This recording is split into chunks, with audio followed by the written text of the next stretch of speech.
dan Al-Quran sebagai hujah untukmu atau atas perbuatanmu.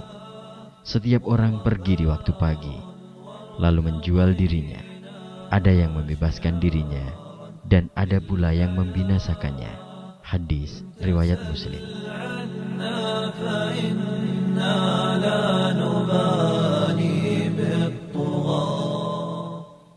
Indahnya hidup dengan syariah, mendidik jiwa dengan ibadah.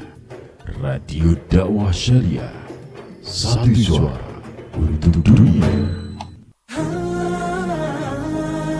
Pendengar, saatnya kita ikuti dialog spesial.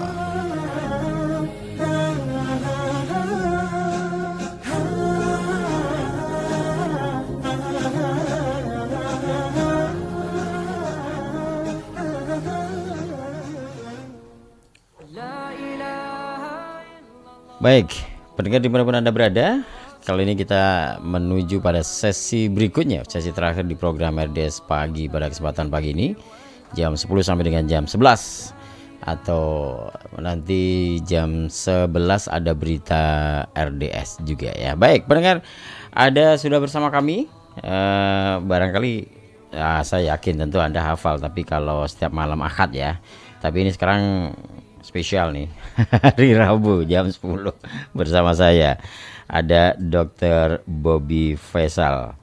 Ini konsultan manajemen nyeri nih, MHUMF IPM. Kita akan sapa dulu beliau ya di pagi hari ini. Nanti jangan lupa Anda juga bisa bergabung bersama kami di 7651818, juga di 081226170777. Di WhatsApp juga bisa, silahkan nanti manajemen tentang nyeri ya, mitos dan fakta saraf kejepit yang saya sampaikan di awal tadi yang akan kita bicarakan ya, mitos dan fakta saraf kejepit. Nah ini kasus banyak sekali nih di kampung-kampung, banyak loh nih orang-orang yang kena saraf kejepit, akhirnya nggak bisa ngapa-ngapain gitu ya, ke masjid juga nggak bisa, sholat pun juga berat katanya ya. Kita akan sapa dulu Dr. Bobby Faisal. Assalamualaikum dokter. Waalaikumsalam warahmatullahi wabarakatuh. Baik, sehat pagi ini dokter? Ya, kalau fisik sehat mas, cuman kalau jiwa kita sebagai bangsa nampaknya lagi sakit. Sakit secara kolektif ini ya. Oh iya, begitu. Tapi kalau dokter ini juga ya, dokter itu kalau sakit kan ironi gitu.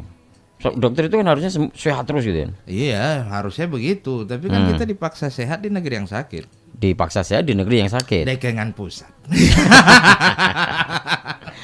Ini viral banget dekengan pusat dari iya, kemarin padahal awak sebagai orang Medan ini kurang-kurang paham juga artinya. Cuman suruh juga membacanya itu kan begitu. Yang penting ada dukungan pusat pasti yes gitu lah pokoknya. Iyalah, dengan berbagai macam motivasi apapun. Nah, motivasi hidup sehat. Iya. Motivasi untuk hidup sehat. Iya. Tapi penyakit kalau di dalam tubuhnya manusia sih mudah-mudahan gampang disembuhin. Tapi kalau udah penyakit kronis di negeri ini nyembuhnya gimana? Cari dokter kemana lagi nih ya dok ya? Itu kalau kita beralih kepada konsep Al-Quran, yang susah itu kalau penyakit itu fisudur. Sudur ya di dada kita ya. Iya betul. Itu dan berbagai jurnal kemudian nanti di dalam apakah jurnal fisiologi, jurnal neuropsikiatri itu membuktikan memang bahwasannya masalah daripada nanti yang mengenai mind and soul daripada manusia itu seringkali termasuk yang mau kita bilang nih nyeri nih itu seringkali nanti malah justru tampilannya itu akan membuat lebih berat daripada physically yang ansih kelihatan seperti itu. Oke. Karena sesuatu yang tidak terlihat itu mesti kan lebih sulit ini nanti. Itulah masalahnya daripada sekulerisme. Dia mendasarkannya kepada materi gitu. Nah ternyata kemudian sekarang itu penelitian di berbagai bidang, terutama di bidang kedokteran dan sub-subnya, ya sampai ke tingkatan biologi molekuler ya berarti kecil-kecil, itu memang menunjukkan bahwasanya manusia itu tidak semata-mata seperti konsep kedokteran abad-abad pertengahan dari Eropa maksud saya ya, bukan dari Islam. Kalau dari Islam itu sejak zaman Ibnu Sina ke atas itu sudah mengakui adanya suatu holistik, bahwasanya bukan cuma materi tapi juga ada immateri, beyond the physically begitu. Ya. Kalau kalimat bahasa Inggris beyond the physically itu memang diakui. Tapi karena pemenang perang salib barat, ya kan? Ya, paling tidak sampai hari ini, sampai nanti datang pertolongan Allah Ta'ala, itu konsep materialisme berpijak dari sekularisme yang merupakan sebetulnya mutasi saja dari ateisme, itu mendasarkan segala sesuatu itu, atau kalau dibilang hukum disebut positivisme. Apapun tak terindra berarti tak ada. Yang nggak kelihatan itu bukan nggak ada. Nah, masalahnya rasa sedih, rasa misalnya itu kita nggak kelihatan juga, nggak kan? kelihatan. Rasa bahagia mana? Mau diukur berapa? Kalau kita bisa 1 kilometer 1000 meter gitu. Atau katakanlah harga laptop berapa gitu, ada satuannya. 1 rupiah berapa dolar, 1 dolar berapa rupiah, 1 euro berapa rupiah, itu ada satuannya. Bagaimana membahasakan nyeri? Mas Saipul saraf kejepit. Iya dok, rasanya nyeri. Bisa Mas Saipul kasih saya gambaran pasti? Paling bisa itu cuma bisa ditanya pakai kadang ada memang salah satunya itu misalnya kayak visual analog scale atau numerik. Bisa ya dilihat kayak gitu, ada penghitungan, tapi ini. tetap dia tidak akan bisa untuk persis sama. Kenapa? Karena nyeri yang Mas Saipul rasakan paling bisa itu kan Mas Saipul gambarkan dengan pemakaian kosakata verbal yang mendekati dia. Kan artinya mendeskripsikan sesuatu, setiap tapi kan orang beda-beda. Saya nggak bisa merasakan yang Mas Saipul rasakan. Ya. Loh, suami istri tidur satu ranjang, apakah bisa saling merasakan kesusahan jiwa? Nggak bisa. Jadi kola bulan kola bintang tuh nggak pernah ada aslinya. Ini yang sekarang menimpa kegersangan hal seperti ini, failure system seperti ini. Ini sudah menghancurkan negara Barat. Ini sudah menghancurkan manusia di Barat. Anda tahu beberapa waktu lalu viral ya. Anda masih bisa lihatlah di media sosial YouTube zombie Philadelphia. Anda tahu itu bukan Philadelphia doang. Banyak di wilayah-wilayah negara dia nggak pakai provinsi, dia pakai negara bagian. Dia pakai sistem. Itu banyak yang kayak gitu. Mereka bukan cuma homeless, tapi ya udah macam hidup segan mati tak mau. Kenapa? Kehancuran daripada sistem kemanusiaan. Kenapa? Karena manusia, sistem kemanusiaan yang diputuskan hubungannya, talinya kepada beyond the physical, ya, kepada sesuatu yang non fisik. Ya kalau Al-Qur'an bilang alladzina yu'minuna bil ghaib, non physically ya, biar setiap sesuatu yang diputuskan daripada sesuatu, maka sesuatu itu menjadi nggak sempurna. Itu yang terjadi, dan itu yang mau diekspor ke negara-negara yang mayoritas Muslim. Dan kalian kenapa nerima kehancuran kok diterima dengan welcome? Nah itu dia, dan kita juga selama ini menjadi korban juga kalau gitu ya. Iya korban, bahkan menjadi anggota RUPS-nya juga enggak, cuma korban doang.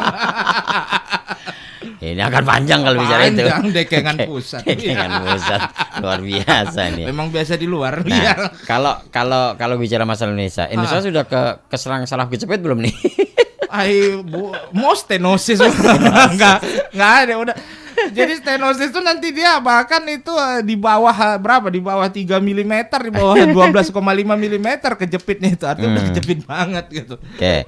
Kalau bicara salah kejepit sekarang, itu salah kejepit itu sebenarnya mitos dan fakta salah kejepit seperti apa nih, Dok? Dok? Ya, memang banyak kan yang beredar sehingga pada akhirnya yang sulit bukan cuma pasiennya, dokternya juga sulit. Kenapa? Karena pas datang nanti udah keadaannya sudah apa ya?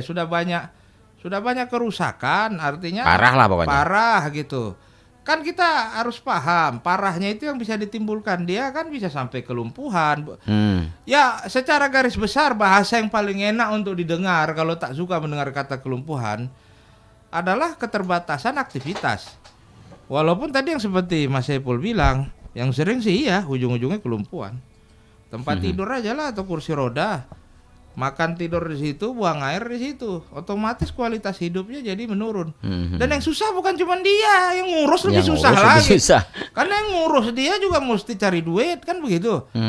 Semacam mana bisa cari duit? Kawan tuh ditinggal, dia siapa yang ngasih makan, siapa yang bolak-balikkan badannya, siapa yang membersihkannya kalau buang air. Artinya hidup pada ketergantungan orang. Nah, iya, kan? Sementara yang digantungi juga dia tergantung entah tergantung pada orang lain, tergantung pada pabriknya, tergantung juga pada usahanya kan begitu. Jadi pada akhirnya bukan cuman dia bukan cuman bisa dinilai secara fisik lah juga kan, betul kan? Oke. Tetap ada burden atau beban-beban sosial lainnya gitu, yang imaterial gitu. Dan ini nanti yang salah satu misalnya kita ambil contoh bahwasannya kalau nyeri itu ya udah nyeri gitu aja. Ternyata enggak tuh, itu cuma mitos. Faktanya adalah nyeri fisik itu ya itu ada urusannya sama apa? Sama nyeri psikologis. Oh, ada Non materi keterkaitan lah, tadi ya? iya non materi kan. Oke lah, nyeri fisiknya mungkin bisa kita tinjau dengan lebih clear. Kita lakukan pemeriksaan fisik, terasa ada nyeri yang menjalar. Dari mana Bu? Dari mana Pak? Bisa ditunjukin menjalar dari sini ke sini Dok. Di mana yang paling terasa nyeri? Bisa ditunjukin di sini Dok. Ibu ada CT scan-nya, ada MRI-nya, ada Dok. Habis itu kita cocokin dengan gejala klinisnya. Oh iya Bu, cocok Bu, memang kerusakannya dari segmen ini ya, tulang belakang yang segmen ini. Oh iya, cocok. Tapi ada apakah hanya secara fisik saja? Tidak. Maka nanti ada unsur psikologisnya. Jadi mitos itu kalau kadang ada juga ada kerusakan tapi orangnya nggak nyeri, atau ada nyeri tapi nggak ada kerusakan yang ditemukan. Terus kalau misalnya tak dapat diagnosis penyebab nyerinya, apa bisa langsung kita katakan penyebabnya pasti psikologis? Nggak bisa. Tapi sebenarnya kalau pertanyaannya, sebenarnya saraf kejepit itu penyebabnya dari psikologis dulu ataukah psikologis menyebabkan saraf kejepit? Awalnya tentu adalah penyebabnya fisik. Fisik dulu kan? Ya, penyebabnya fisik. Penyebabnya itu misalnya adalah tegangan ya, atau tahanan, atau dia beban ya. Beban, intinya beban. Beban fisik, baik itu beban itu misalnya karena pekerjaan, ya misalnya karena pernah sikap postur atau pergerakan, ataupun pernah ada trauma. Trauma itu misalnya terbentur, terhantam, terjatuh. Entah kapan kejadiannya, tapi ternyata proses di situ tidak membaik, walaupun orangnya tak sadar bahwa prosesnya jalan terus. Ya, ada juga karena akibat usia degeneratif terjadi di situ proses kerapuhan. Itu biasanya masuk usia-usia berapa kalau misalnya kayak itu? Ini menarik ini pertanyaan. Dulu memang di jurnal-jurnal, di buku-buku dibilang itu kepala kilometer 50-60 tahun. Iya. Sekarang tidak, muda-muda pun ada juga. Kilometer 30 sudah? Sudah gitu. Akibat gaya hidup banyak gaya. Nah, banyak gaya. Itu dia. Itu menurun gitu. Jadi kalau dulu tuh yang muda-muda, kita biasanya ini biasanya mungkin karena sport. Atau biasanya karena trauma, misalnya accident gitu, kecelakaan gitu kalau yang muda-muda, karena dianggap masih aktif gitu. Tapi ternyata udah juga mulai ada unsur katakanlah unsur degeneratif, misalnya osteoartritisnya udah ada di persendiannya gitu. Sendi faset misalnya kalau kita cerita tulang belakang gitu. Yeah. Yang ada sendi fasetnya misalnya di lumbal yang sering kan, punggung bawah. Yang mana harusnya kan kalau orang dulu tuh ya 60 ke atas, bahkan 70 ke atas. Yang 70 ke atas, 90 ke atas aja masih bisa bawa kayu. Dulu iya. Sekarang yang haji ini kan paling tua 100 sekian kan usianya. Nah itu. Lah ini ada yang 30 ya, mendaki tangga masjid aja dia udah sakit pinggang, dari pinggang ataupun dari bokong atau pantat menjalar ke bawah ada. Ada. Jadi itu juga termasuk mitos. Kalau dulu ya hanya di usia-usia tua saja, sekarang faktanya tidak. Karena ada gaya hidup tadi ya. Kakean gaya tadi ya. Kakean pola. Kayak diabetes itu kan dulu diabetes orang-orang yang sekarang remaja juga ada. Makanya dulu kan kita cuma sederhana kita ngebagi diabetes kan cuma dua jenis ya. Ada yang tergantung insulin tipe 1 ya. Ada yang tipe 2 tak tergantung insulin, walaupun nanti jatuhnya pakai insulin juga. Maksudnya adalah kalau tipe 1 tuh dia begitu lahir dari emak ya pun memang rusak pankreas apa semua gitu. Sistem itu kerusakan sejak di dalam perkembangan embriogenesis dalam kehamilan ibunya begitu. Adapun tipe 2 ya kayak dia lahir biasa gitu, mengalami masa sekolah dasar, SMP, SMA kayak kita biasa. Cuman begitulah kakean pola, gaya hidup rusak tiba-tiba. Karena yang terjadi awalnya kekebalan atau resistensi daripada reseptor insulin itu.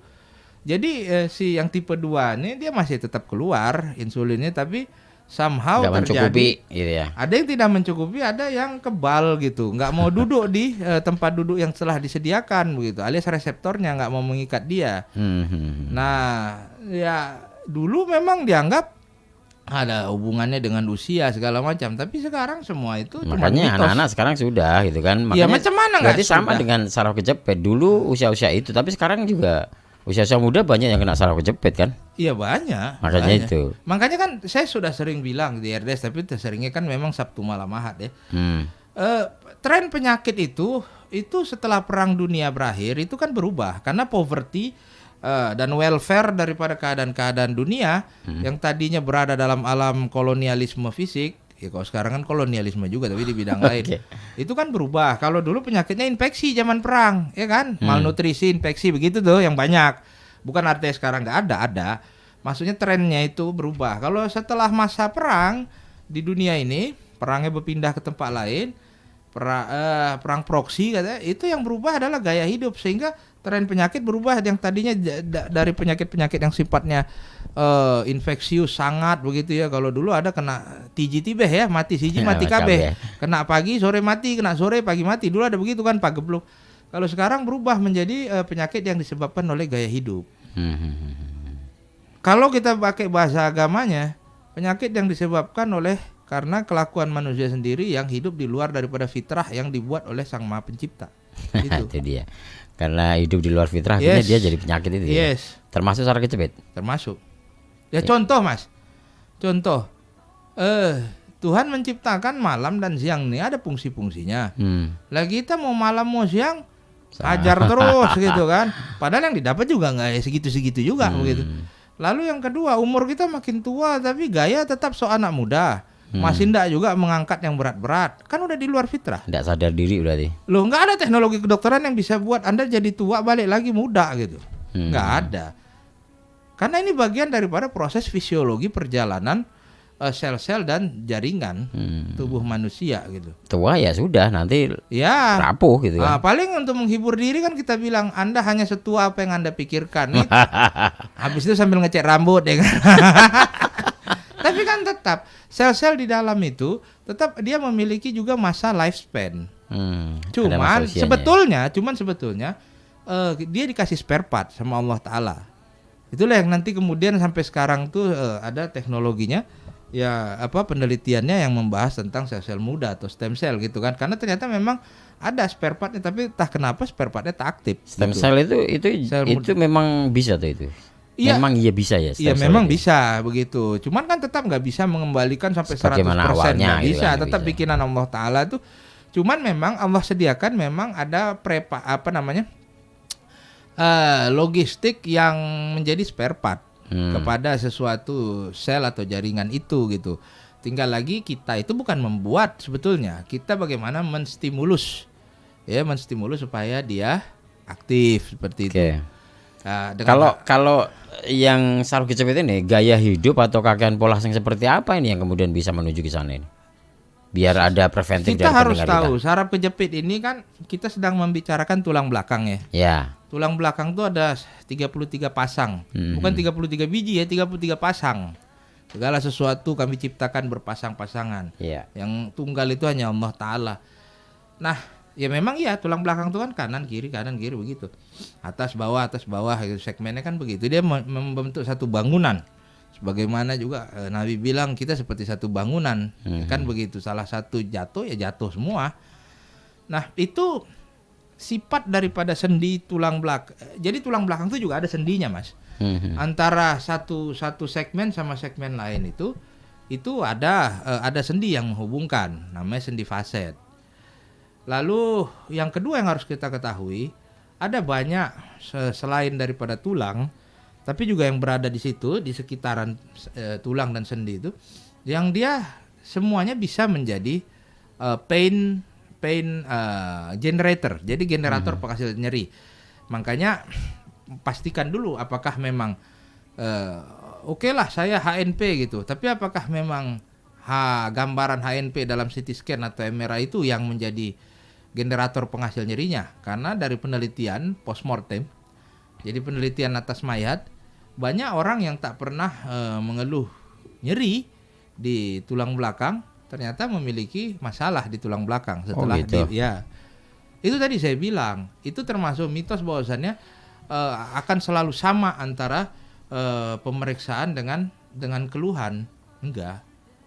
Berarti sebenarnya ada orang yang kemudian tidak merasa sakit tapi ada orang yang kena sepanjang ininya hidupnya enggak pernah merasakan apa. Kita ambil contoh misalnya salah satu diagnosanya, simptomnya, keluhannya LBP, low back pain, nyeri punggung bawah. Enggak, tapi Kok bisa gitu ya?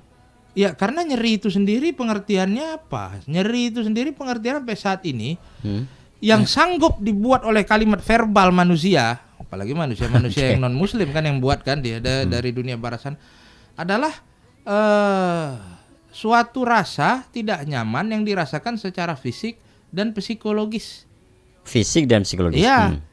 Nah, ini masalah rasa, masalah sensasi dan persepsi.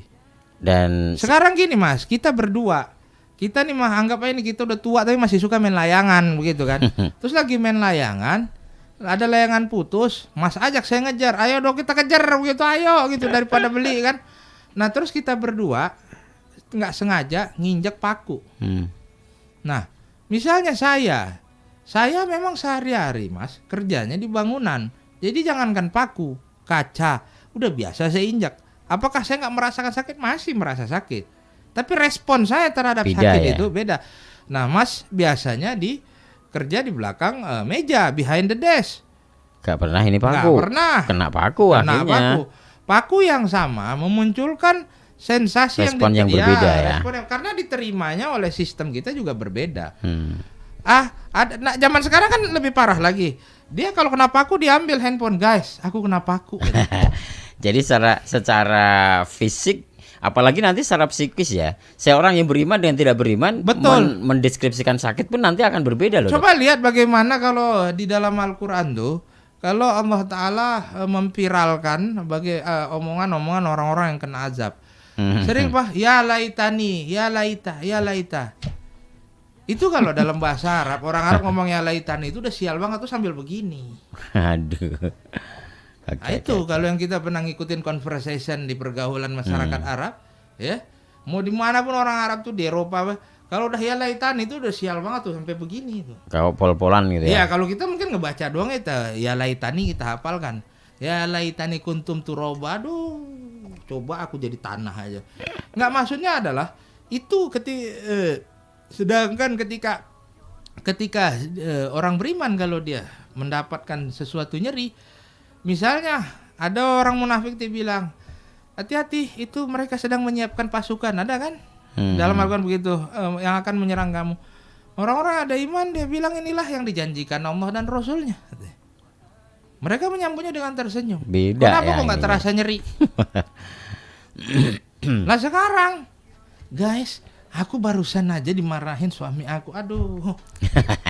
Jadi inilah sistem sekarang udah terbukti Mas. Kenapa ya di Eropa itu banyak sahadat massal? Karena dari sisi manapun ilmu pengetahuannya, termasuk dari sisi kesehatan kedokteran, ternyata memang ketahuan tak ada yang lebih bisa untuk menggantikan sistem yang dari manhaj Rabbani ini. Namanya dia yang buat, manusianya bagaimana? Jadi kalau begitu saya berpikir seorang dokter itu menghadapi orang yang kena saraf kejepit A dan B gitu nanti dengan penanganan berbeda berarti karena Mas ada deskripsi yang berbeda. Mas tahu salah satu obat-obat nyeri saraf kejepit sebetulnya bukan nyeri saraf kejepit aja ya, nyeri kronis ya, terutama nyeri yang berhubungan dengan kerusakan saraf, misalnya nyeri neuropatik diabetes juga ya, kaki itu atau sakit ya itu rasanya kalau neuropatik itu. Sakit kerusakan. Awalnya sakit tapi lama-lama bisa mati rasa. Itulah makanya dipotong kan begitu. Itu udah pernah kita bahas di Sabtu malam Ahad tentang neuropatik. Salah satu obat-obat yang mereka makan apa? Nggak bisa itu salah satu mitosnya bahwasannya obat anti nyeri itu sama semua gitu. Itu juga mitos. Faktanya adalah misalnya golongan obat anti inflamasi non steroid ya, OAINS, itu hanya bisa untuk kalau nyerinya nociceptive. Nyeri nociceptive tuh ada yang merusak jelas, terus ada terjadi kerusakan jaringan, terus sebagai respon maka dia mengirimkan sinyal dalam bentuk yang dirasakan manusianya nyeri. Bersamaan dengan sembuhnya jaringan yang rusak, nyerinya juga turun reda sampai hilang. Tapi obat antiinflamasi non steroid itu memiliki efektivitas yang sangat terbatas kalau nyerinya berubah. Bukan nyeri nociceptif tapi nyeri neuropatik. Nyeri neuropatik karena sarafnya memang rusak. Contoh tadi Mas ambil contoh yang banyak di lapangan pada orang DM, diabetes. Setelah berapa tahun ya kena neuropati, kerusakan saraf, dia obat-obat antiinflamasi non steroid sudah enggak dia berubah menjadi obat-obat nyeri neuropatik. Salah satu obat-obat nyeri neuropatik itu diambil dari mana? Golongan antidepresi. Amitriptilin, duloxetin. Kenapa? Karena komponen nyerinya pada nyeri kronis yang neuropatik ini, belum lagi kita cerita nanti ada mixed pain. Udah yang satu jenisnya kita nggak bisa tanggulangi 100%, apalagi di mix. Karena nanti berjalannya waktu itu mah, ingat tadi jaringan yang lain juga bisa menjadi generator penghasil nyeri, bukan cuma saraf atau sendi doang. Ingat ini berkelindan ini. Ini dia sesuatu jaringan kompleks begitu. Yang nggak akan bisa AI manapun, mau Elon Musk yang buat nggak akan bisa begitu.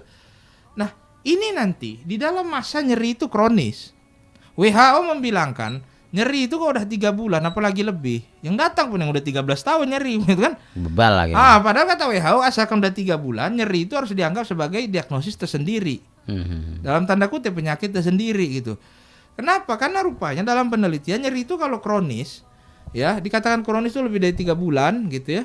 Itu dia komponen afektif, emosional.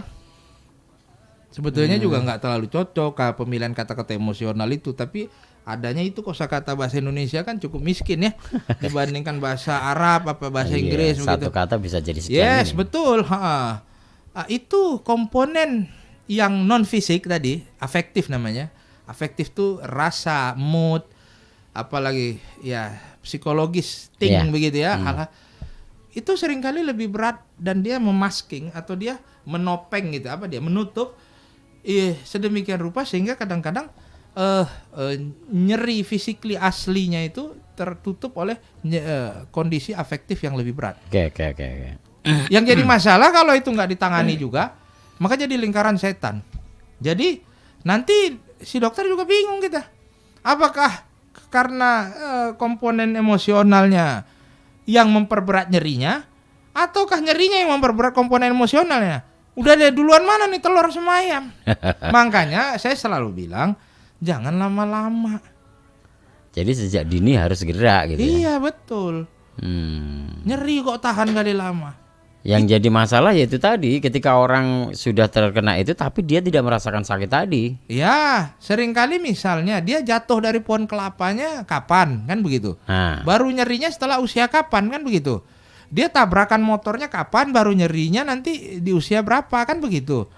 Nah memang itu sesuatu proses yang sering terjadi dan memang itu sulit ya untuk diprediksi. Karena itu dia tadi, Anda tidak makin lama makin muda. Itu satu. Yang kedua, sefit-fitnya juga Anda yang berusia 50 tahun tentulah tidak mungkin sama fitnya dengan Anda yang berusia 15 tahun. Katakanlah dalam keadaan kondisi kesehatan ataupun perilaku hidup sehat yang sama gitu ya, perlakuan sehat yang sama. Tentu kan tetap berbeda keadaan daripada sistem jaringan, sistem organ atau sistem fisiologis yang ada. Tetap berbeda ya. Tetap berbeda, Mas. Oke. Baik. Pendengar, fakta atau mitos. Jadi ini luar biasa. Nanti kita akan lanjutkan lagi pendengar, tapi sebelumnya saya harus berhenti sejenak untuk menyimak beberapa iklan berikut. Silakan Anda nanti di 7651818 juga 081226170777. Selepas ini saya akan bacakan WhatsApp yang sudah masuk ke kita ya. Nanti kita akan bacakan, tanyakan kepada Dr. Bobby. Alhamdulillah. Wah, lagi minum apa bro? Ini loh, saya itu minum susu CBM Etawa, susu kambing bubuk dengan gula batu loh. Emang khasiatnya apa bro? Wah, khasiatnya tentunya banyak sekali. Bisa mengatasi asma, bronkitis, batuk menahun, dan lain-lain. Terus bisa menghilangkan pegal-pegal loh. Lah hebat toh. Dan juga bisa meningkatkan vitalitas dan imunitas tubuh. Banyak banget manfaatnya ya. Susu CBM Etawa Perpaduan susu kambing Etawa 60% dan gula batu 40% merupakan formulasi yang tepat untuk terapi Anda. Segera konsumsi CBM Etawa, 100% garansi uang kembali jika 3 pekan tidak merasakan manfaatnya dan aman untuk penderita darah tinggi. Info produk hubungi 0857 47 26 26 25. Dapatkan di apotek terkemuka, Mitra CBM, atau di CBM 3 Pusat Madu dan Herbal Joho Sukoharjo, 50 meter selatan SMK BP 1. Susu kambing asli pasti amis.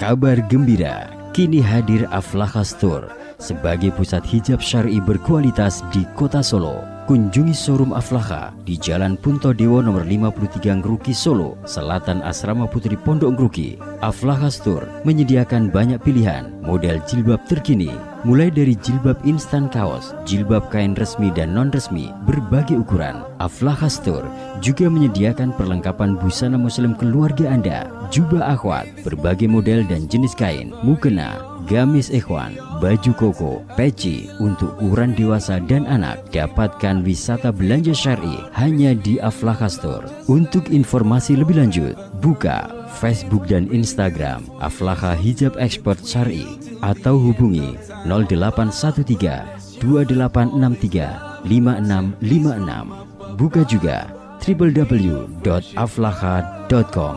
Aflaha Store, pelopor jilbab instan syar'i sejak 1994. Pendengar, kabar gembira untuk Anda pecinta roti semir. Kini hadir di Kota Solo, Roselo, Roti Semir Solo. Spesialis oleh-oleh Roselo Bakery, roti semir khas Roselo Bakery dengan krim dan roti yang lembut. Siapapun yang mencicipi pasti ketagihan. Spesialis hantaran istimewa, hantaran arisan, hantaran mantenan, hantaran syukuran dan lain-lain. Tersedia sifon susu, brownies susu Roselo, aneka bolu, krumpul mini, krumpul besar, roti tawar, roti kecil. Melayani juga snack box dengan menu pilihan Anda dan harga terjangkau. Roselo Bakery beralamat di Jalan Adi Sumarmo nomor 313 Banyuanyar, Banjarsari, Surakarta. Atau bisa juga Anda dapatkan di beberapa outlet Pengging dan Simo Boyolali, serta outlet Temuwangi Klaten. Untuk informasi dan pemesanan, hubungi telepon atau WA di nomor 0812 2975 3688 atau buka Instagramnya di @roselobakery. Jangan bilang ke Solo kalau belum bawa Roselo.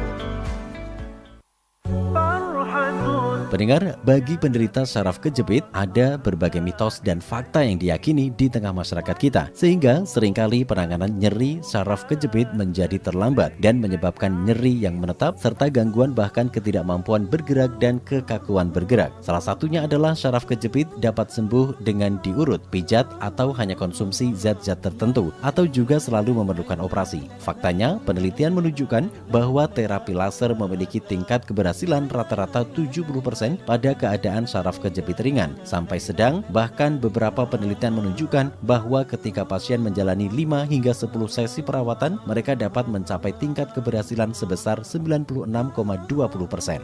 Cedera pada diskus dapat sembuh dengan penanganan selain dari operasi. Salah satu diantaranya adalah dengan terapi minimal invasif, yaitu penggunaan terapi laser di tulang belakang. Dengan hanya menggunakan teknik minimal perlukaan kecil hanya seukuran 6-8 mm, laser yang dimasukkan langsung ke pusat nyeri yang menjadi pencetus sinyal nyeri pada saraf kejepit dalam tempo 30 menit akan segera dapat diatasi. Daftar segera ke klinik nyeri lutut, stroke, dan tulang belakang yang beralamat di Jalan Embarkasi Haji, kilometer 2, Blok 1, Kelodran, Colomadu, Karanganyar. Telepon 0822 6527 7099. Anda masih bersama kami di 101,4 RDS FM. Dengan syariah, hidup menjadi lebih indah. La ilaha illallah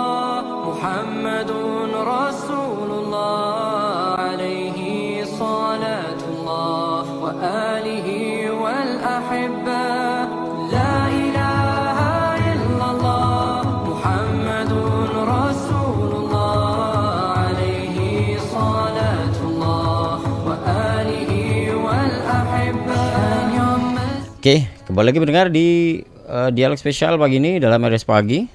Kita masih bersama dengan dokter kita, Dokter Bobby, Semet SPAK apa ini, MHUM FIPM. Ini dia FIPM itu dia ya, Dok ya? Dulu kuliahnya di situ untuk ngambil fellowship manajemen intervensi Nyeri. nyeri. Oke. Baik, jadi ini ada klinik nyeri lutut, kemudian stroke dan juga tulang belakang ya. Alamatnya di Ruko Jalan Embarkasi Haji kilometer 2 Blok 1 sebelum Tugu Boto, seberang Pasar Keludran. Jadi di barat jalan, baratnya Pasar Keludran itu kan ada ruko-ruko tuh, itu yang paling selatan ruko itu ya. Sebelum Tugu Boto tuh kalau kita ya, dari sini. Sebelum Tugu Boto kan? Iya. Di baratnya pasar itu kan. Jadi kayak gitu. Ada cabang lagi di jalan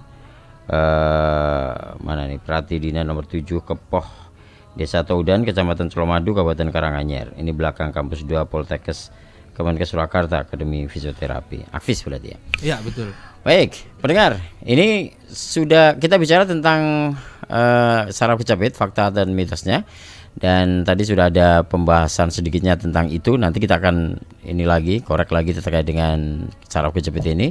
Tapi ini saya akan menuju ke beberapa WhatsApp dulu, nggak apa-apa ya, pertanyaan dari para pendengar ya. Boleh. Dari pertama dulu, dari Pak Sahid di Karanganyar ini. Assalamualaikum Dokter Bobby. Waalaikumsalam Pak Sahid. Maaf dok, saya itu kan punya keluhan tangan kanan kesemutan atau kanan. kebas dari pudak sampai jari-jari, gitu kan.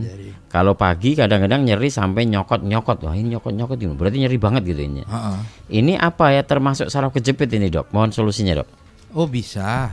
Itu memang yang pertama kalau ada kata-kata kesemutan. Kebas. Iya, kebas. Atau kalau yang cerita kalau pasien yang punggung bawah biasanya kan ke kaki ya. Ya. Kalau yang masalah di leher, ini hanya salah satu contoh ya Pak Sahid ya. Karena nanti keluhan itu bisa ada kemungkinan beberapa penyebab. Misalnya ketegangan otot bisa. Makanya tadi saya bilang. Ini dari pundak sampai jari. Sampai jari. Selain saraf, itu juga bisa nanti bermasalah otot. Juga bisa ada pernah cedera kepala atau leher atau cedera wilayah pundak bisa gitu kan, atau tangan kan masih nyatu nggak dipisah-pisah. Ya di sini saraf kan itu menjulur tuh kayak akar-akar seperti itu dan saling berkaitan kan, saling atau terjepit daripada saraf di mana ya. Kalau ceritanya di alat gerak atas yang paling dekat itu leher. Leher kan juga ada ininya, ada bantalan sarafnya, ada akar sarafnya, radix ada. Kalau teriritasi itu maka kita nanti perlu memeriksa Pak Said. Itu ada beberapa pemeriksaan gerakan gitu kan. Nanti bisa kita meraba dari mana kan itu saraf itu yang di leher. Kalau cerita leher, cervical itu ada cervical 1, segmen 1 sampai C1 sampai C7 yang paling nonjol nih. Ya kan ada atlas nih. Nah, tapi kan ruang diantaranya itu ada 8. Karena nanti antara C7 sama T1 juga ada kan rongga jadi. Nah, jadi habis itu juga ada bantalannya di dalam. Habis itu kiri kanan juga ada akar sarafnya. Cuman yang menarik buat disimak adalah kalau ketika kita berbicara mengenai algoritma untuk diagnosis nyeri leher. Nah, nanti itu ada misalnya mulai dari rasa kesemutan sampai nanti mati rasa itu bisa terjadi. Lalu yang kedua yang perlu diperhatikan penjalaran. Penjalarannya sesuai dermatom. Dermatom itu kalau istilahnya angkot ada trayek-trayeknya. Saraf nomor sekian berjalan dari mana ke mana. Saraf nomor sekian berjalan dari mana ke mana. Nah, itu perlu pemeriksaan fisik. Jadi Bapak mesti jumpa lagi kita Pak, karena saya nanti harus melakukan beberapa pemeriksaan fisik berupa gerakan untuk mengetahui dari cervical ke berapa. Karena di leher itu banyak, ada C1 sampai C7. Tapi yang sering Pak itu C3 ke bawah, C3, C4, C5, C6, C7 itu yang sering. Kenapa? Nyerinya kok kalau pagi kok nyerinya banget gitu loh. Kan kalau lama nggak bergerak karena tidur. Habis tidur itu ya? Iya, lama tak bergerak. Tapi bisa juga yang begitu tuh adalah karena pengapuran, proses OA. OA bukan cuma di lutut.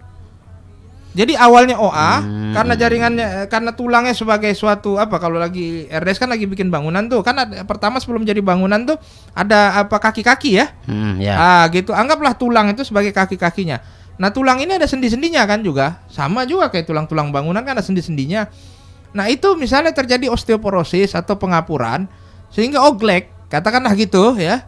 Akhirnya karena ketidakbagusan atau ketidakseimbangan akibat daripada pondasi itu tidak lagi pondasinya mau runtuh gitu. Ya, pondasi mereng kayak Menara Eiffel apa begitu, ada yang berbelok.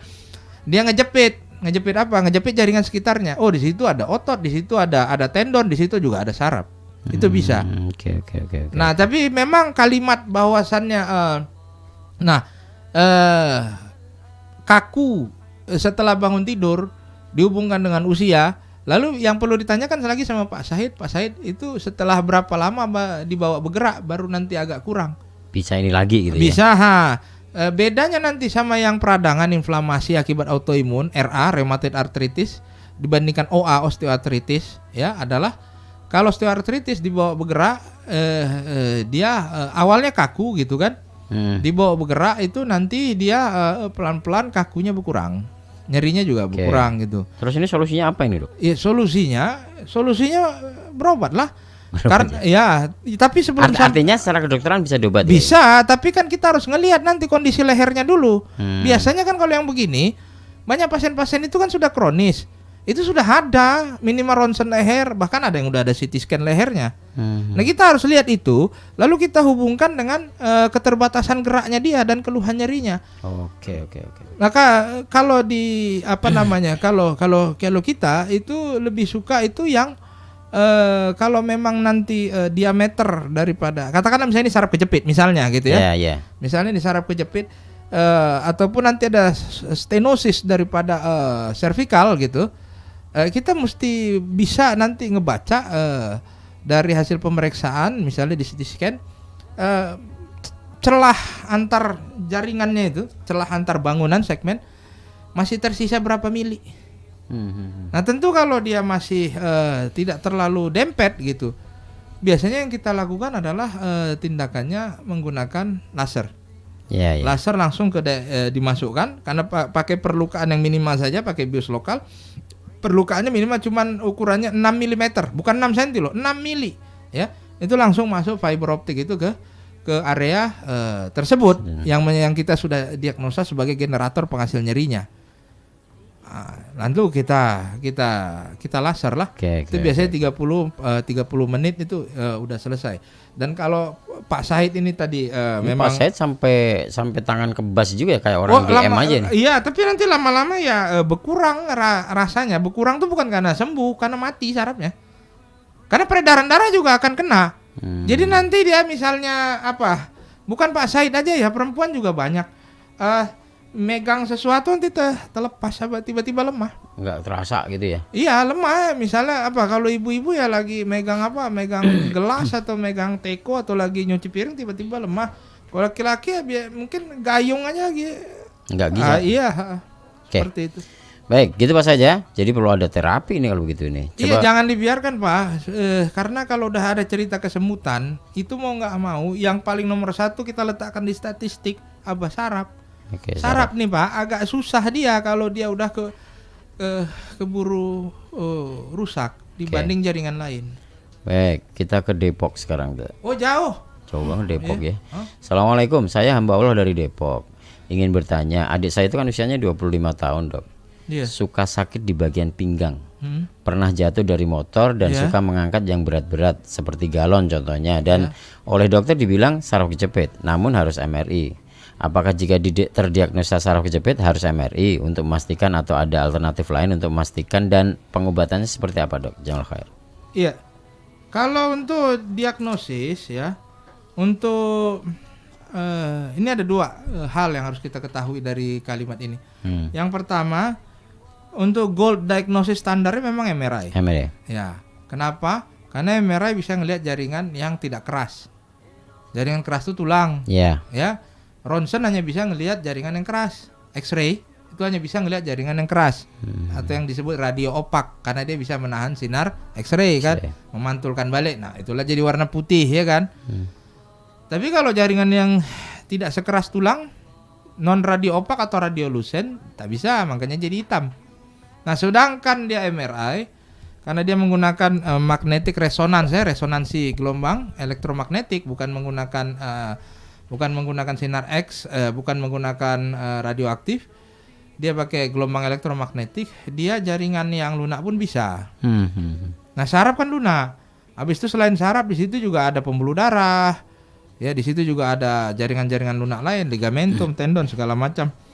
Memang diagnosis gold standarnya untuk melihat jaringan-jaringan tulang juga kelihatan dengan MRI gitu. Jadi baik yang keras maupun yang lunak bisa kelihatan. Nah, itu yang pertama harus kita pahami. Yang kedua, kalau pertanyaannya pemeriksaan seperti X-ray dan MRI itu wajib untuk mendiagnosis nyeri kronik, itu mitos. Nah, karena faktanya asalkan dia tidak ada red flag atau bendera merah, yaitu keadaan-keadaan urgen yang dia bisa mengancam keselamatan daripada pasien di bidang nyeri daripada tulang belakang, ya, maka tadi saya udah bilang bahwasanya MRI atau CT scan atau X-ray itu hanya untuk mendukung diagnosis klinis. Jadi tetap yang paling bagus adalah berhadapan dengan pasien langsung, pemeriksaan langsung. Ya. Jadi MRI, CT scan atau X-ray itu bukan pendukung aja lah. Ya, asalkan bukan keadaannya red flags ya, red notice gitu, red alert gitu, keadaan pasiennya gawat darurat. Kalau pasiennya itu kronis kan biasanya jarang yang gawat darurat kan begitu. Karena udah berjalan prosesnya juga lama. Jadi kalau ditanya apakah itu sesuatu yang wajib pada semua nyeri, tidak. Karena tadi saya bilang banyak nanti yang dalam MRI, CT scan bahkan yang udah pakai zat kontras sekalipun tidak ditemukan hanya kelainan tapi orangnya mengeluh nyeri. Apa yang paling gampang? Ada yang disebut nyeri fantom. Ini nyeri fantom ini lucu nih. Gimana tuh? Saya pun bingung kadang lucunya itu di mana. Karena begini, Anda misalnya udah kena amputasi. Tapi di daerah yang udah nggak ada kakinya, misalnya gitu ya, kalau diamputasi kaki, udah nggak ada jarinya, Anda ngerasakan nyeri. Malah gitu ya? Iya, padahal barangnya udah nggak ada, orang udah dipotong. Nyeri fantom. Jadi makanya itulah salah satu ya itu dia tadi jatuhnya materialisme tadi itu. Karena nyeri fantom itu ya begitu. Barangnya udah nggak ada tapi Anda merasakan nyeri dan nyerinya nyata. Kalau dicek misalnya untuk mendukung bahwasannya orang nyeri itu teraktivasi saraf simpatis, denyut nadinya meningkat, namanya menahan nyeri. Gelombang otak diperiksa, memang iya gelombang otak yang aktif pada saat nyeri. Oke. Nah itu dia Mas. Baik, Dok, nanti kita lanjutkan lagi. Okay. Tapi ini saya harus berita dulu ya. Siap, ada teman-teman yang menyampaikan. Siap Mas. Baik, rekan Muhammad Nasir menyampaikan berita RDS jam 11 waktu Indonesia bagian Barat.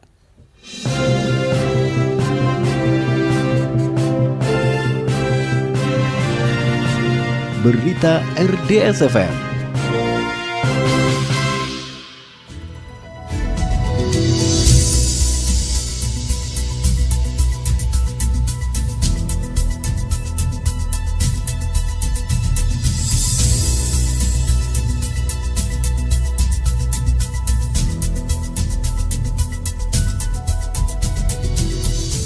Assalamualaikum warahmatullahi wabarakatuh. Berita RDS FM pukul 11 waktu Indonesia bagian Barat bersama dengan saya Muhammad Nasir.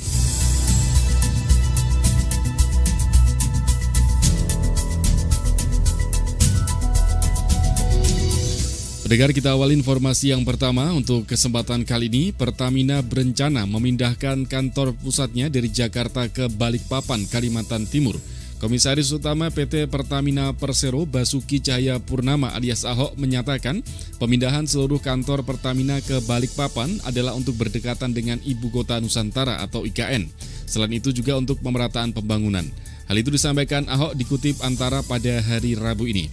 Sebelumnya pada Senin sore lalu pendengar, Ahok bertemu dengan Wali Kota Balikpapan, Rahmat Masud di Balikota. Saat ini Balikpapan Pertamina sudah memiliki sejumlah kantor. Dari industri hulu migas antara lain ada PT Pertamina Hulu Mahakam, PT Pertamina Hulu Kalimantan Timur.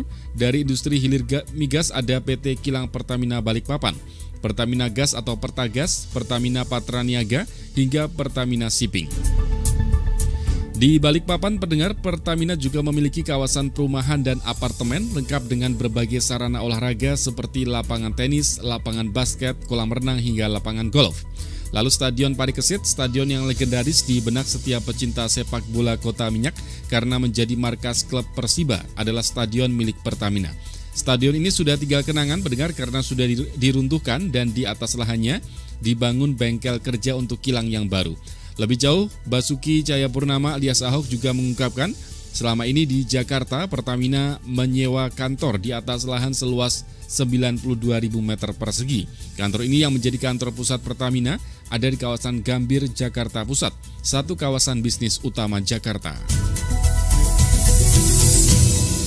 Kita ke Karanganyar, pendengar. Wakil Ketua DPRD Karanganyar, Anung Marwoko, mengaku institusinya kecolongan anggaran BOS daerah tidak dianggarkan kembali di APBD 2023. Pimpinan DPRD akan mengupayakan kembali anggaran BOS daerah dialokasikan pada APBD perubahan nanti.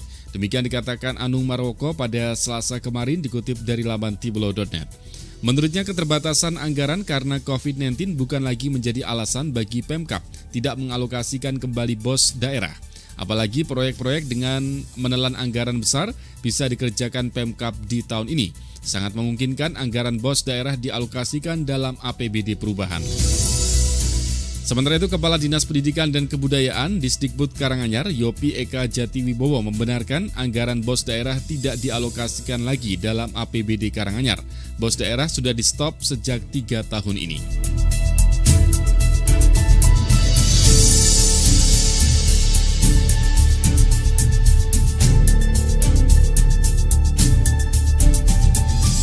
Masih dari Karanganyar, pendengar, dilaporkan Menteri Perdagangan Republik Indonesia Zulkifli Hasan menyebut sejumlah harga bahan pokok mulai stabil seiring dengan upaya pemerintah untuk mengendalikan harga.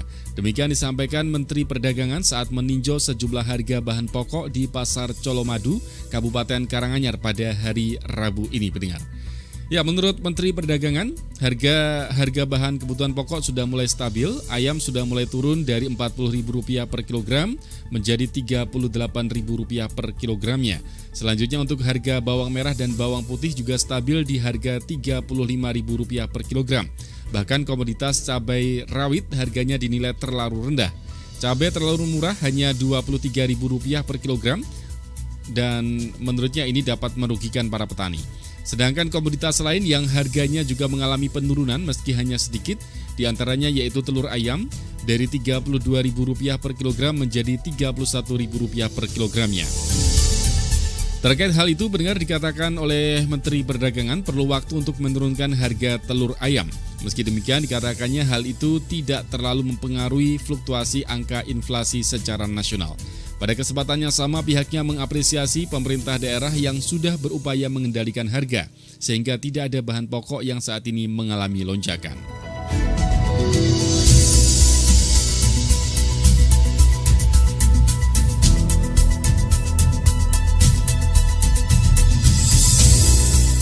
Kita beralih ke Bogor. Pendengar, pada masa pendaftaran sekolah ini ada ratusan calon siswa SMP di kota Bogor yang memalsukan alamat mereka.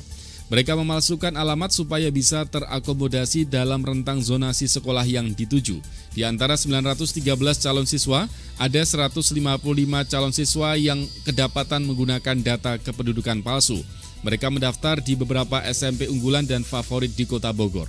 Demikian dikatakan Wali Kota Bogor Bima Arya dalam jumpa pers terkait penerimaan peserta didik baru atau PPDB online di kota Bogor pada Ahad lalu.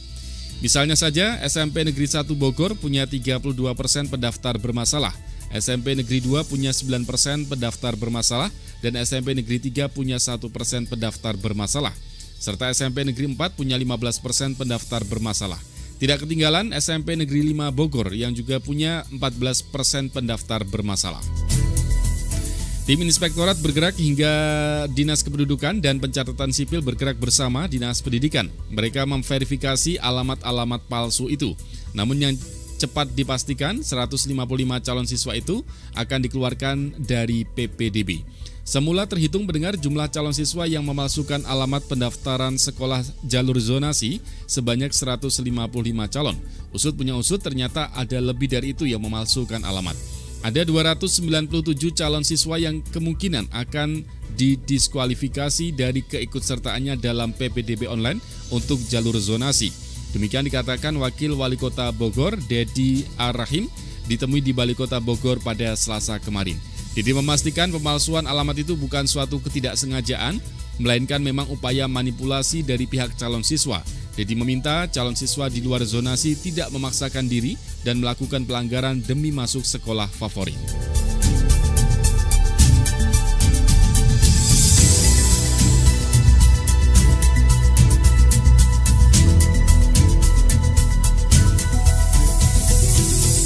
Persoalan penerimaan peserta didik baru juga terjadi di Serang, pendengar, di mana Ombudsman Republik Indonesia Perwakilan Banten menerima 36 aduan soal pelaksanaan penerimaan peserta didik baru atau PPDB mulai dari tingkat SD, SMP hingga SMA negeri. Salah satu temuan dari pemantauan dan aduan ditemukan adanya anak pengusaha besar yang mendaftar jalur afirmasi untuk jalur warga tidak mampu. Kepala Perwakilan Ombudsman Banten, Fadli Afriyadi, menyatakan 36 aduan itu mulai dari pemantauan melalui media sosial, WhatsApp, ataupun yang datang langsung ke kantornya. Untuk jalur afirmasi ditemukan adanya penggunaan kartu KIP yang kadaluarsa hingga ada anak pengusaha besar yang mendaftar pada jalur ini, pendengar. Hal itu disampaikan Fadli di Serang pada hari Rabu ini, dikutip dari laman detik.com. Kemudian Ombudsman juga menemukan dugaan pungutan untuk jual beli kursi, khususnya untuk tingkat SMA yang besarannya sekitar 5 hingga 8 juta rupiah. Di samping itu mereka juga mendapati adanya permasalahan lain mengenai data kependudukan calon siswa. Ada temuan soal kartu keluarga atau KK yang tidak aktif dan tidak sesuai antara data Dukcapil dan juga Dapodik. Padahal acuan PPDB adalah berdasarkan data-data tersebut. Temuan lainnya adalah masalah teknis mulai dari soal titik koordinat sekolah, sulitnya mengunggah dokumen, teknis daya tampung afirmasi, dan akreditasi SMP yang terlambat sehingga menutup jalur pendaftaran siswa jalur prestasi. Ombudsman meminta penyelenggara PPDB baik di tingkat sekolah dan dinas pendidikan agar merespon masalah tersebut. Ini dilakukan agar masyarakat mendapatkan kepastian layanan.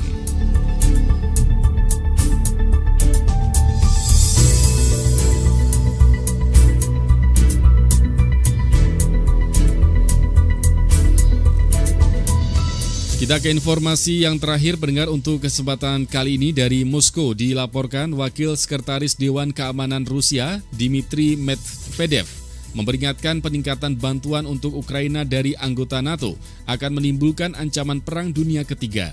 Medvedev menyatakan janji bantuan militer dari Aliansi Pertahanan Barat ke Kiev tidak akan menghalangi Rusia untuk mencapai tujuannya di Ukraina. Demikian disampaikan Medvedev di aplikasi perpesanan Telegram. Medvedev baru-baru ini tampil sebagai Lang Kremlin yang sangat anti-Barat.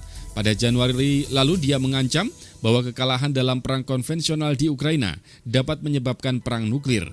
Para diplomat mengatakan pandangan Medvedev memberikan indikasi pemikiran di tingkat atas elit Kremlin. Menurut laporan kantor berita milik pemerintah Rusia, TASS, Medvedev menyatakan bahwa tujuan Moskow untuk mencegah kelompok neo-Nazi di Kiev bergabung dengan NATO sekarang tidak mungkin. Oleh karena itu, opsi yang dapat diambil adalah menghapus pemerintah Ukraina.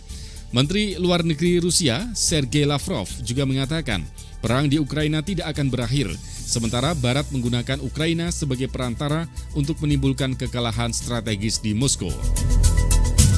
Medvedev juga mengusulkan agar Rusia menggunakan bom tandan. Pekan lalu Amerika Serikat mengumumkan akan memasok Kiev dengan bom tandan yang biasanya melepaskan sejumlah besar bom kecil di wilayah yang luas. Bom tandan dilarang oleh banyak negara karena bahaya yang ditimbulkannya terhadap warga sipil selama dan setelah konflik terjadi. Menteri Pertahanan Rusia, Sergei Shoigu, menyatakan Moskow akan menggunakan senjata serupa di Ukraina jika Amerika Serikat memasok Kiev dengan bom tandan. Shoigu memperingatkan bahwa bom tandan Rusia jauh lebih efektif daripada senjata Amerika dengan jangkauan lebih luas dan lebih beragam. Rusia dan Ukraina saling menuduh telah menggunakan bom tandan di medan perang.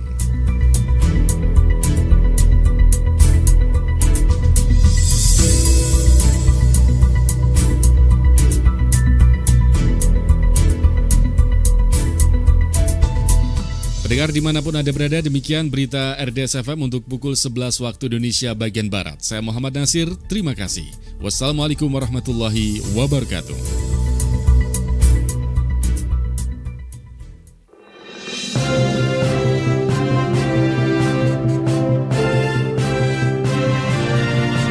Berita RDS FM.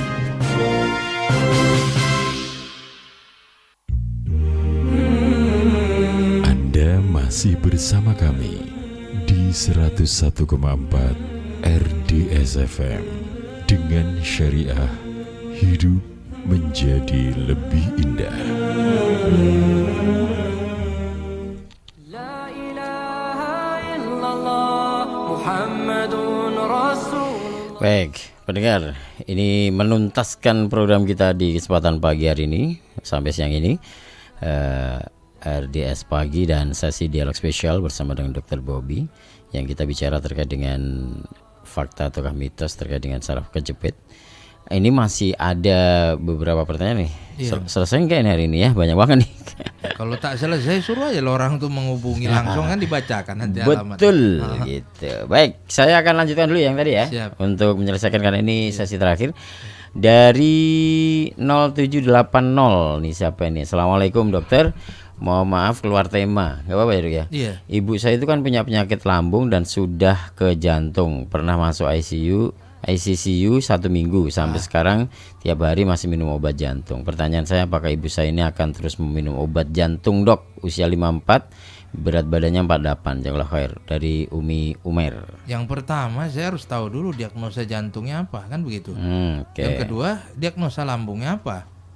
Tapi yang jelas kalau dari informasi yang terbatas yang saya dapat ini dari omongan ibu, ya yang bisa saya terangkan adalah berdasarkan informasi asupan ini, ada persamaan antara saluran cerna. Ini seandainya betul nih ya lambung kan, lambung kan saluran cerna dan jantung yaitu apa? Ada hubungan persarapan. Persarapannya yaitu sistem saraf otonom yang melibatkan nervus cranialis atau saraf otak nomor 10 namanya nervus vagus, vagal nerve. Ya, dia ke jantung juga ke saluran cerna juga, si lambung juga gitu. Jadi kalau dari keterangan ini apakah ibunya itu kan ini apakah akan terus minum obat seumur hidupnya atau seperti apa? Makanya diagnosanya dulu apa dari jantung sehingga gitu masuk ya? ke intensif cardiovascular care unit kan begitu. ICU itu. Nah, misalnya lah yang paling banyak secara statistik coronary ya. Masalah ischemic heart disease ya ischemic heart disease gitu karena koroner. Nah tentu saya harus tahu sebagai dokternya kalau ditanya begitu saya harus tahu ibu dari hasil kateternya berapa persen sumbat, misalnya kalau itu sumbatan karena ischemic karena sumbatan. Yang kedua, kalau itu udah masuk ke diagnosanya gagal jantung kiri, gagal jantung kanan. Gagal jantung kiri manifestasinya pada awal-awal itu saluran napas, sesak, jalan aktivitas sedikit sesak napas, tidur telentang, kadang terbangun sesak batu-batu.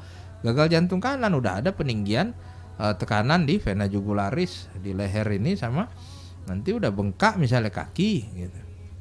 Jantung cuma kiri sama kanan bu. Kalau gagal jantung kiri sama gagal jantung kanan ya udah berarti kan level daripada gagal jantungnya cukup berat kan begitu. Yang kedua, apakah ada faktor penyakit komorbid lain yang turut memperparah? Misalnya yang sering di lapangan secara statistik apa, diabetes mellitus yang tadi udah kita bahas. Salah satu manifestasi komplikasi dari penyakit gula atau diabetes mellitus. Sampai ke sana juga? Ya kena, karena nanti ada yang namanya komplikasinya mikroangiopati, ada makroangiopati. Mikro kecil, makro besar, angio pembuluh darah, pati kerusakan.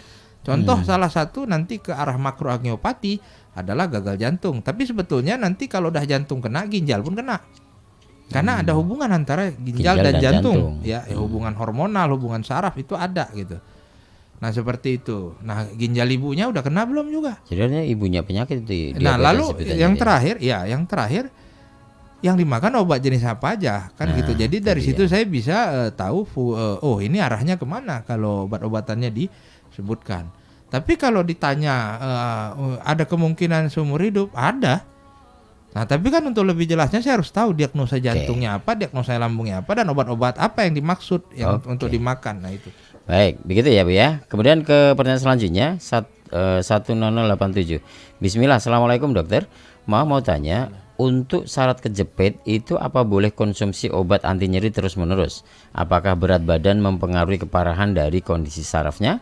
Terapi apa yang cocok untuk menderita saraf kejepit? Apa ada senam khusus dok untuk mengurangi nyeri ini? Wah, itu banyak ya pertanyaannya.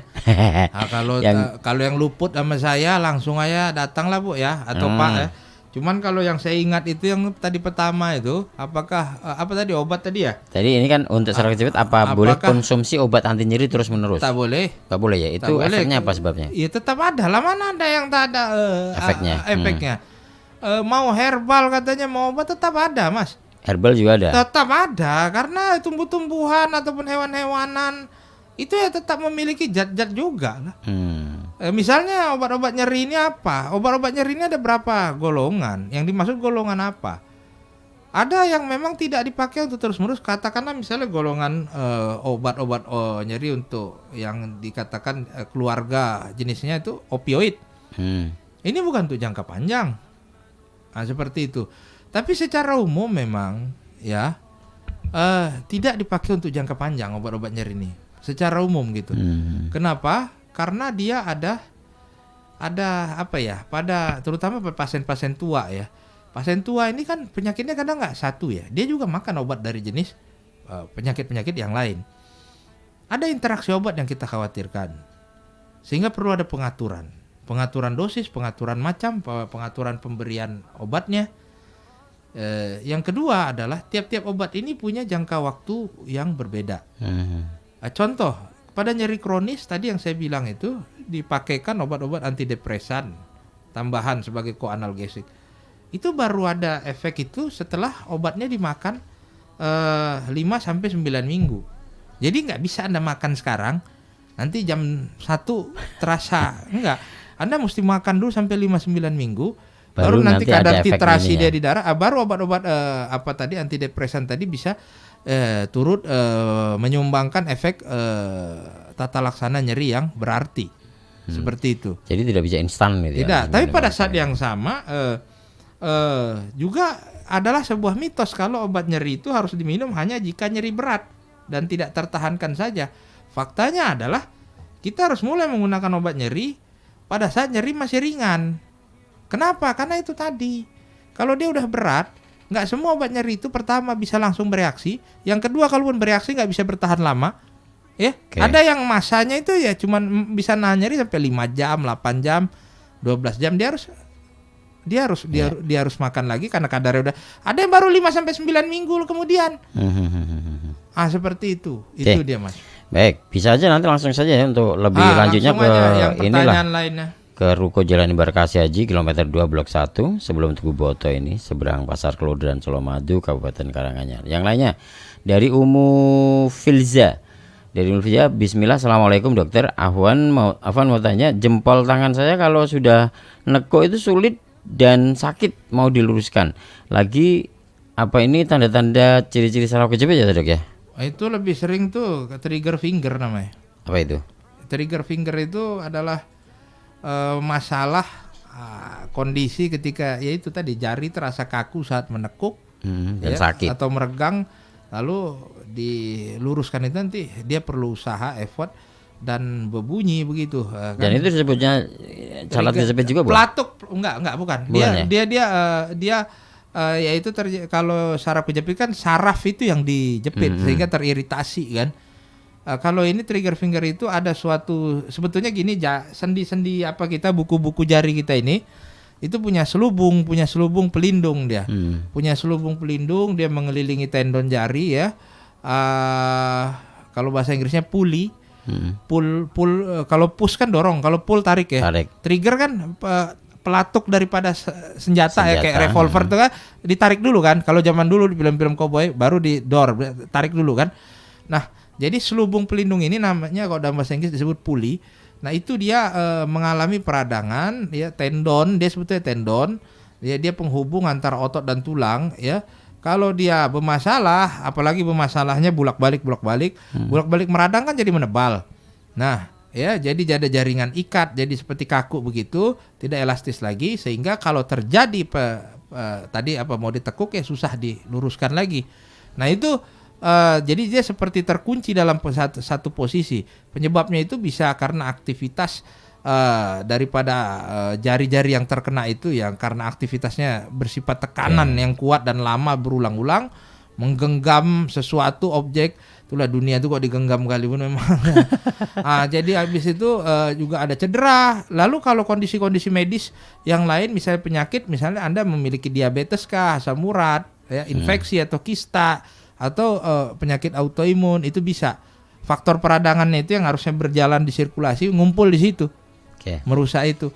Nah itu cara pengobatannya. Kalau memang sudah diistirahatkan, dikompres dingin, baru minum obat pereda nyeri, ya itu tak bisa juga. Biasanya itu kalau di tempat kita trigger finger itu kita lakukan, kita tadi udah sedikit menyinggung laser, kita lakukan penyuntikan dengan ozon, dengan jarum yang sangat finest, sangat halus sekali, ya pendek sekali, itu di bawah 0,5 cm pun panjangnya. Di area itu dia Mas. Baik, ke ini es galuh sekarang. Ini yang dibicarakan awal tadi nih. Mau tanya nih Dok. Assalamualaikum Dok. Waalaikumsalam. Kalau pikiran sedang cemas, tadi psikis kan? Pikiran sedang cemas, kadang punggung sebelah kiri itu nyeri Dok. Iya. Terus menjalar ke tangan sebelah kiri, itu kenapa ya Dok? Nah itu kan kalau udah lama itu kita susahnya mencari mana duluan ayam dan telur. Jadi karena faktor afektif, kalau sudah nyeri kronis lama, anggaplah misalnya penanya ini sudah lebih daripada yang dibilang WHO, sudah lebih daripada 3 bulan. Gitu. Nah itu yang komponen fisik sama afektif, non fisik tadi, ya emosional kah, perasa apa, semua mood itu saling berkelindan dan saling menutupi. Nah sehingga bisa saja yang bersangkutan memang ada masalah di kalau saya nggak salah dengar di lengan ya, bahu ya, barusan yang nanya ini. Ini kalau yang tadi kan ini ke tangan sebelah kiri. Tangan sebelah kiri ya. Bisa saja memang yang bersangkutan memang bisa ada masalah. Apakah mulai dari leher atau saraf-saraf yang di bawah leher. Misalnya di bahu ada saraf, di siku ada saraf, 7 cm dari lipat siku ke bawah ada saraf yang dia terus menjuntai sampai ke jari-jari, kan begitu. Seperti itu ada. Lalu di bagian pergelangan tangan juga ada saraf. Nah, ini kan kita harus cari tahu saraf yang mana yang kena gitu. Kalau memang penyebabnya saraf, tapi penyebab yang lain juga bisa. Di situ di bahu ada sendi bahu juga bisa mengalami apa yang terjadi sama sendi lutut, ya. Itu bisa keadaan osteoartritis bisa, atau di lehernya sendiri yang ada osteoartritisnya. Nah, yang jelas kemungkinan masalah kerusakannya memang ada. Tapi kerusakan itu kemudian karena sudah kronis, salah satu dia yang akan men-trigger dia untuk bangkit adalah keadaan emosional. Baik. Maka dua-duanya yang harus diperbaiki, itu dia. Ya, terakhir Dok ya. Pertanyaan terakhir nih, pendengar terakhir, tahan, tidak usah ngirim lagi. Assalamualaikum dokter, kalau kebiasaan mandi malam apa bisa menimbulkan penyakit yang katanya rematik ya Dok? Kemarin itu di paha belakang itu tiba-tiba sakit banget, kayak ditusuk-tusuk terus menjalar ke leher, kayak sesak nafas, kemudian sulit nafas tapi cuma sebentar, 1/4 jam. Terus dikasih kompres air hangat, yang dikasih garam, lama-lama sembuh. Itu kenapa ya Dok? Apa efek mandi malam? Apa kebanyakan obat? Maaf, kebetulan adik saya itu kan rutin minum obat tiap hari. Ya obat apa kan gitu ya. Nah itu dia, nggak ada. Begitu. Adiknya saudara itu minum obat apa, itu kan nanti kan menunjukkan sebetulnya masalah diagnosanya apa. Tapi kalau ditanya apakah mandi malam, bukan. Mandi malam itu bisa menyebabkan rematik? Tidak. Rematik sendiri kalau yang dipahami sebagai suatu masalah medis itu adalah seringnya yang dimaksud rematik keadaan autoimun. Jadi sistem imun itu apa sih secara singkatnya? Itu bagian dari sel darah putih lah begitu. Jadi ada klasternya nanti sel darah putih itu ada klaster sub populasi.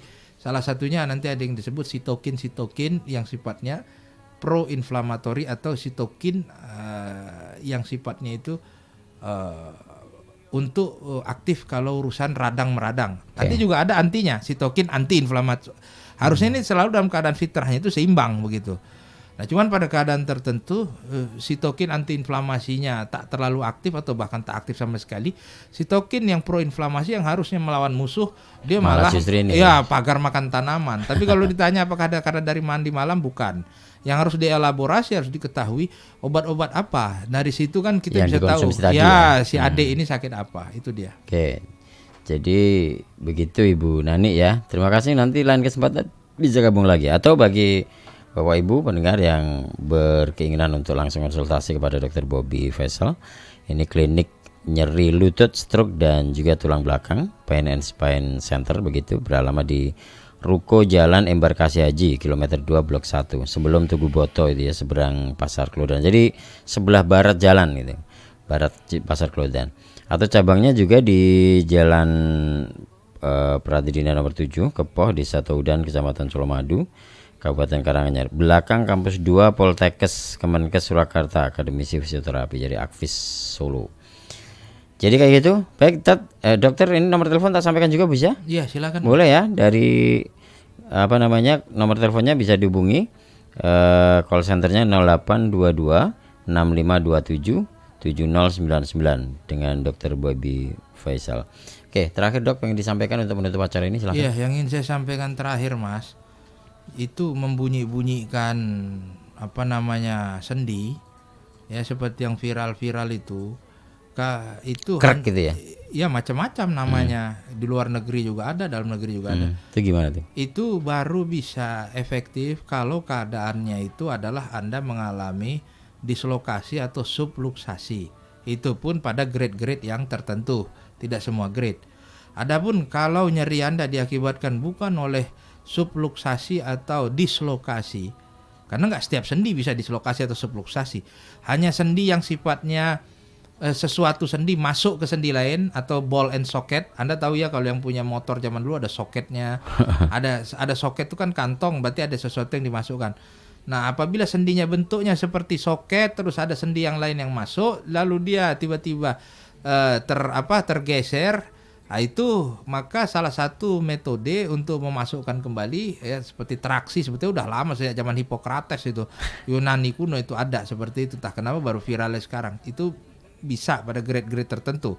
Misalnya juga ada orang nguap, kayak dulu ada pemain Sri Mulat Bambang nggak bisa kembali, nggak bisa balik, itu bisa direlokasi lagi seperti itu, dan itu memang bisa. Tapi keadaan selain itu tuh sangat ginilah gampang ya. Sebelum dan sesudah dibunyi-bunyikan itu, coba Anda ronsen lagi atau CT scan atau MRI. Apa memang misalnya itu kalau saraf kejepit, apa memang hilang saraf kejepitnya? Atau tetap aja ada kelihatan? Nah, jadi bunyi itu dari mana? Yang perlu Anda ketahui, sebetulnya Anda semua punya Google kan? Gunakanlah itu dengan smart gitu. Jangan HP kita aja yang smart, kitanya tidak smart. Itu yang berbunyi-bunyi itu karena di setiap sendi manusia ya, itu ada yang namanya gas. Ada memang gasnya namanya karbon CO, karbon dioksida. Itu bukan abnormalitas, memang sengaja dibuat yang maha kuasa di situ kan. Ruangannya gini loh, sendi itu kalau infeksi itu bahaya. Karena pada keadaan normal setiap sendi itu umumnya adalah peredaran darah ke situ tidak bagus. Maksudnya tidak besar gitu. Bansosnya untuk itu tak besar, alokasinya memang kecil.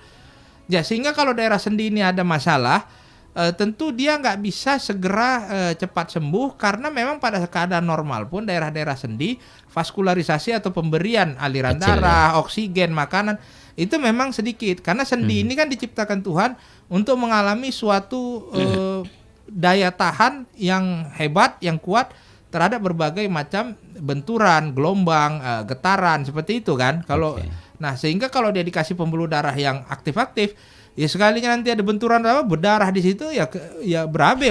Jadi semuanya udah maha sempurna dibikin Allah Ta'ala. Nah, jadi gas itu memang ada di setiap sendi, gunanya satu untuk membunuh, jangan sampai nanti kalau ada kuman-kuman yang sifatnya dia perlu oksigen ada di situ. Karena kalau infeksi pada daerah sendi akan susah sembuhnya dibanding pada daerah lain. Jadi ketika Anda menggerakkan itu, udara atau gas itu bergerak, itulah yang menyebabkan bunyi. Bukan karena misalnya kalau saraf kejepit, sarafnya masuk lagi ke dalam, enggak. Makanya Anda semua, kita semua, pakailah itu Iqra itu ya, baca itu penting. Gini simpel aja, sebelum dan sesudah dibunyi-bunyikan, coba pergi cek lagi apakah ronsen, CT scan, MRI. Begitu udah berapa kali dibunyi-bunyikan itu, ada tidak perubahan atau tetap masih aja keluar bantalannya itu belel kan begitu. Jadi harus ada after before-nya. Ya, baik, Dok. Terima kasih Mas. Baik, pendengar, demikian akhir dari acara ini di dialog spesial untuk kesempatan hari ini bersama Dr. Bobby Faisal.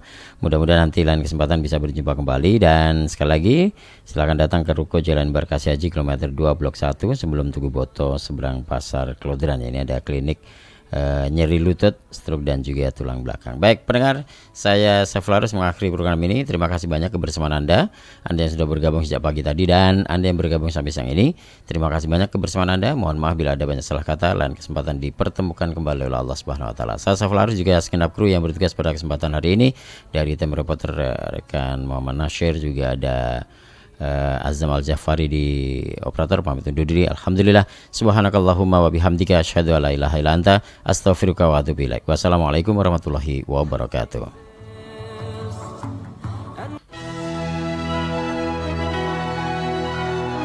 Baru saja Anda mengikuti RDS Pagi.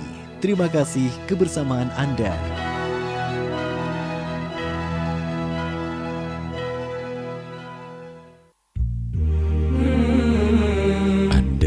Masih bersama kami di 101,4 RDS FM dengan syariah hidup menjadi lebih indah. I know I'm waiting for something to happen to me. Pendengar, ada sebuah kisah. Seorang istri menangis ketika memandikan jenazah suaminya. Sambil menangis, istri berkata, "Inilah janji kami sebagai suami istri.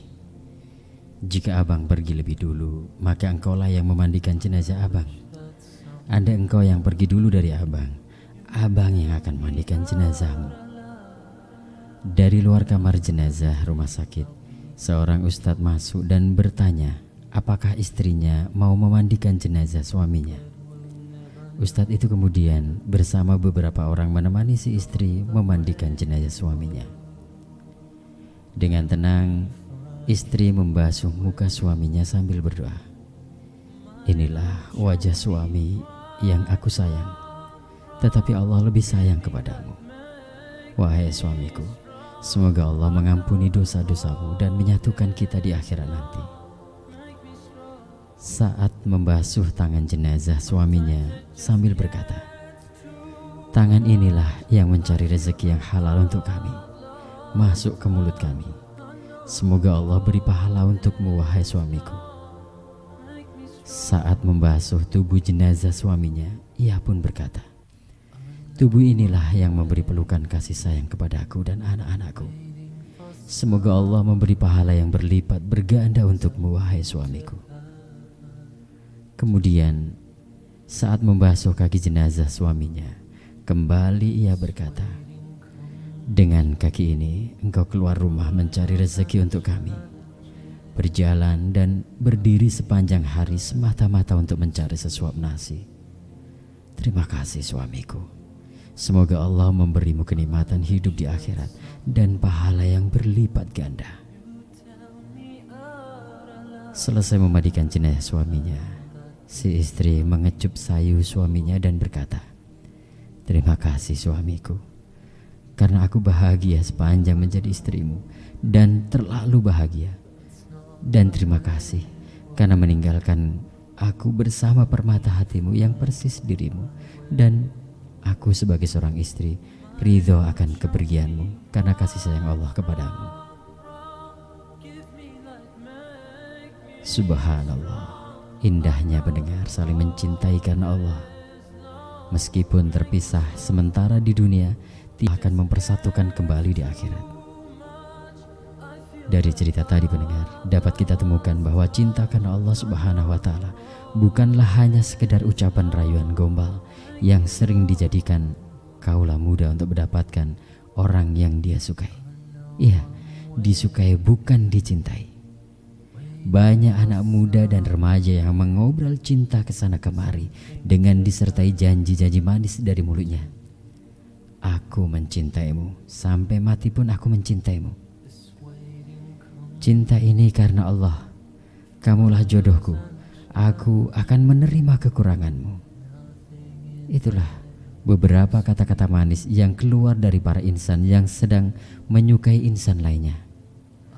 Namun kata-kata hanya sekedar kata-kata saja. Janji-janji hanya sebatas di mulut dan tidak pernah ditepati ketika melihat insan yang lebih ayu parasnya, lebih ganteng, lebih kaya, dan lain sebagainya. Banyak orang